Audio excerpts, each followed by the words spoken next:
What is one profession where you don't ever want to hear them genuinely say oops on the job? I once went to the doctor because I had an issue with a nail root on my finger. He just said, I don't know what that is. Let's try cutting it. I promptly started bleeding all over the table and he goes, huh. Well, that was probably a bad idea. I should really change doctors. Skilled and qualified medical experts are overrated. What you want is a comedian giving you advice and operating on you. Gallagher is my dermatologist. Pops all my pimples with his giant mallet. I legit had a dentist say this one time while he was working on my teeth. I immediately tensed up and tried asking what happened, but my mouth was forced open. And as soon as he heard me say something, he told me to try not to talk, and so I had no choice but to go back to just being still. For some reason, once he was all done, I either forgot to ask what happened or I intentionally decided not to. But yet, that was incredibly frightening. Even if it seems nothing major came of it. Honestly, they probably just dropped something in your mouth and didn't want you to swallow or aspirate it. It happens. Accurate. Dang it. I knew today was the wrong day to bring Francis, my pet spider, with me while I was working. So I did hear someone say oops while I was getting a needle aspiration biopsy for thyroid cancer. And they were looking to see where to go in with an ultrasound. The doctor takes a stab and the radiology tech goes, oops. Nope. That's her jugular. And they just kind of laughed and shrugged and kept going. So apparently I was the only one who found that untoward. Well, I am glad I didn't read stories like this before I had my own FNA biopsy.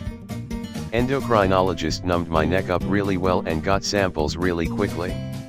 In my case it did turn out to be cancer. But I got rid of it, smiley face. I hope the same for you if it was a positive biopsy. Got diagnosed in 2010. 3 surgeries and 2 radiations later, I'm clear as far as I know. I'm happy to hear you're good too. I've had 4 FNAs and I'm resistant to lidocaine, so they all hurt like hell. The first one was the worst because they did a core 2. Which felt like getting a hole punched through my throat.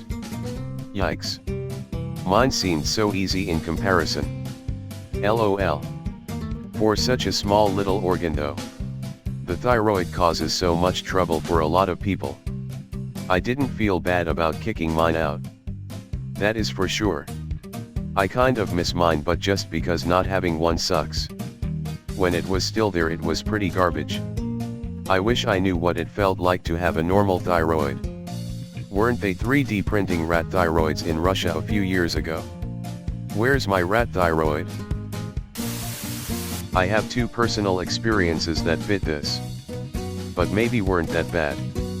1. I was getting a colonoscopy. And the anesthesiologist comes in to go over the process with me and drops his clipboard, making papers go flying everywhere. He drops down to pick them up and huffs under his breath, "Ugh, it's just one of those days." I was like, great. I am gonna die. 2.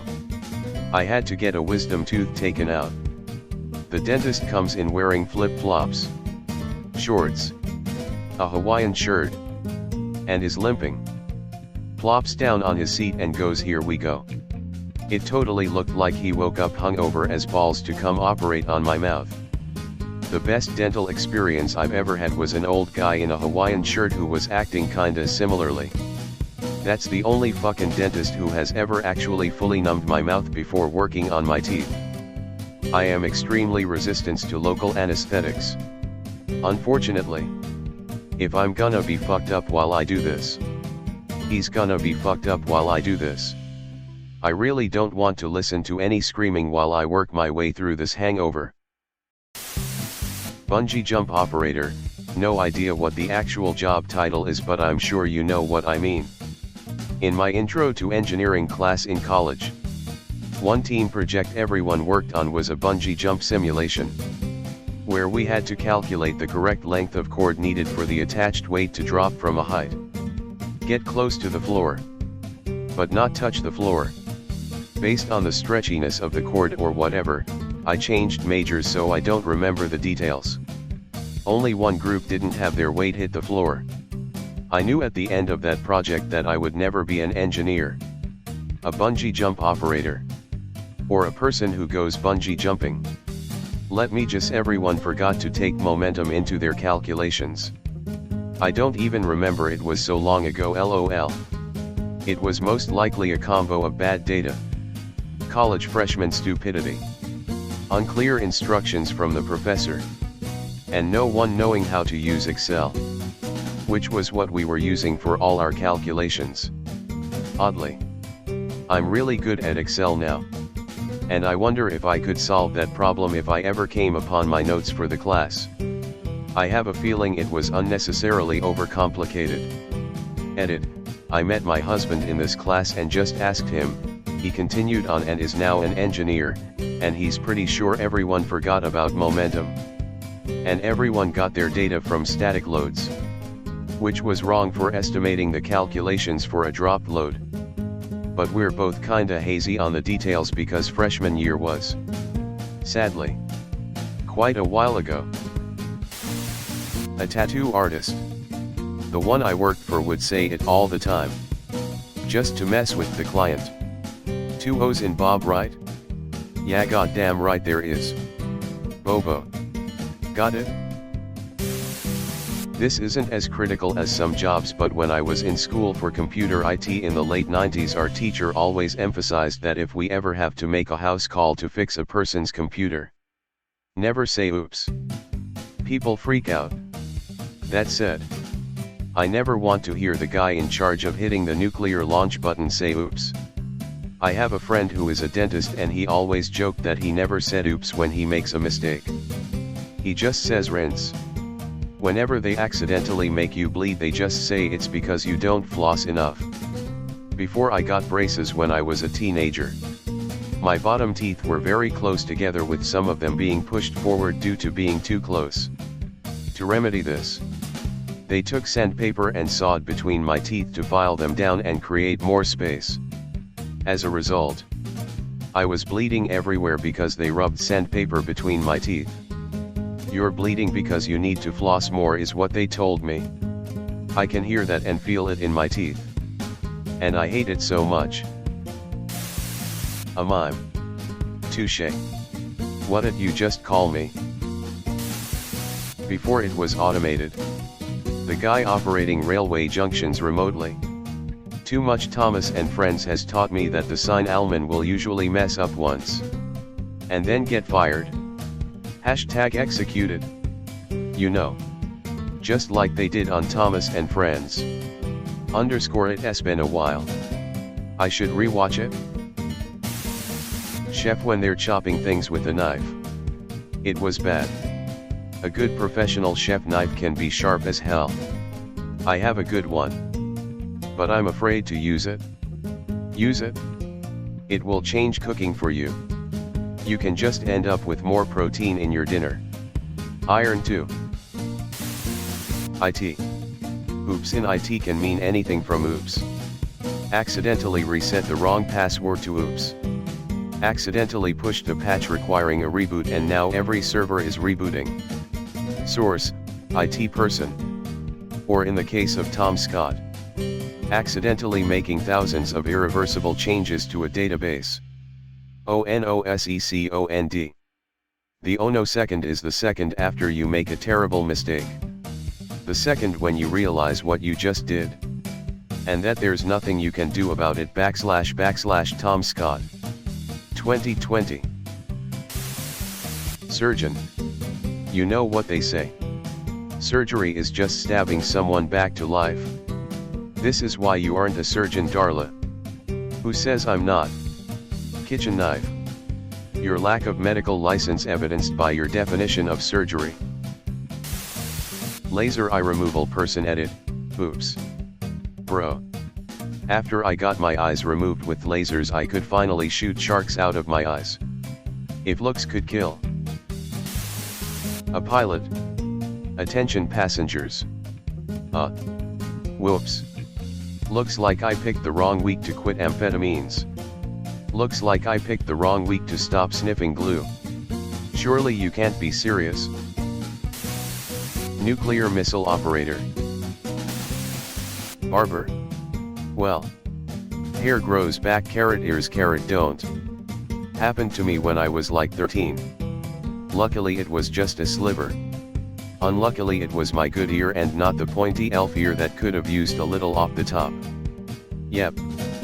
That's the reason my mom stopped cutting my hair when I was a kid. The screams and blood were pretty traumatizing. For her. Too. Yeah, that was the last time for mine as well. My dad was cutting my hair to about an inch long when I was about 8 years old. He was trimming the front of my hair and I hear him say, "Oops." Big. Square bald chunk that connected to my forehead, LOL. Had a tattoo artist say it while tattooing the inside of my lip. Got the tattoo for free and to this day I have a hidden typo. No regrets. No rugrats. No rejerts. Bomb squad. They didn't usually have time to vocalize it. Airplane pilot. Surgeon. Prostitute. One of those is unique. Haven't read that yet on these questions. What scenario would a prostitute say, "Oops, I don't need sleep, I need answers"? Oops. See you in 9 months. Oops. Broke your penis.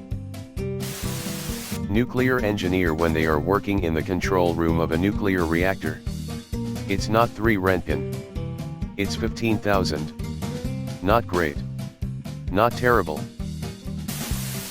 Dentist. Root canal on the wrong tooth. A medical specialist. A good friend had to have a spinal tap for intracranial hypertension. She had no one to go with her and she was very scared.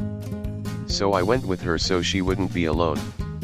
As the neurology registrar put the needle in, he says "oh shit" under his breath.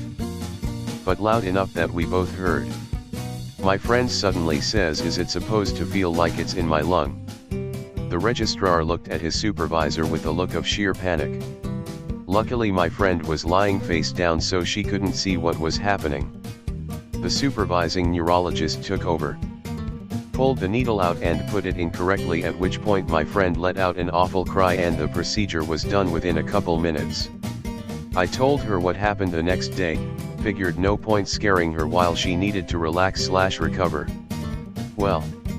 In this case you've had a combination lung and spinal tap. So while not strictly normal, it is normal for this particular procedure. Ha ha ha / dying. Dying. I heard my dentist say "oops." I was having a tooth removed and before he even started, the dumbass injected his own finger with the anesthetic. Still went ahead with the tooth extraction though, LMAO. Look up Tim Conway dentist. The skit was inspired by an incident like yours. Air traffic controller. A mohel. For all you Gentiles out there, a mohel is the person who performs the bris, traditional Jewish circumcision. Mohel zero tolerance for mistakes though. I hear if they miss they get the sack. You know what you call a budget circumcision, a rip-off. Doctor doing your prostate exam. How about circumcision? We have a local doc that does circumcisions at no charge. Apparently he does it for the tips and the chance to get ahead. Skyscraper window washer. A doctor. I mean, if his pen falls down and I hear "oops," I guess it's okay. What if it falls on your organs? A pen. On my testicule. Crap. A pen. On my testicule. Is that the name of your Panic! At the Disco cover band?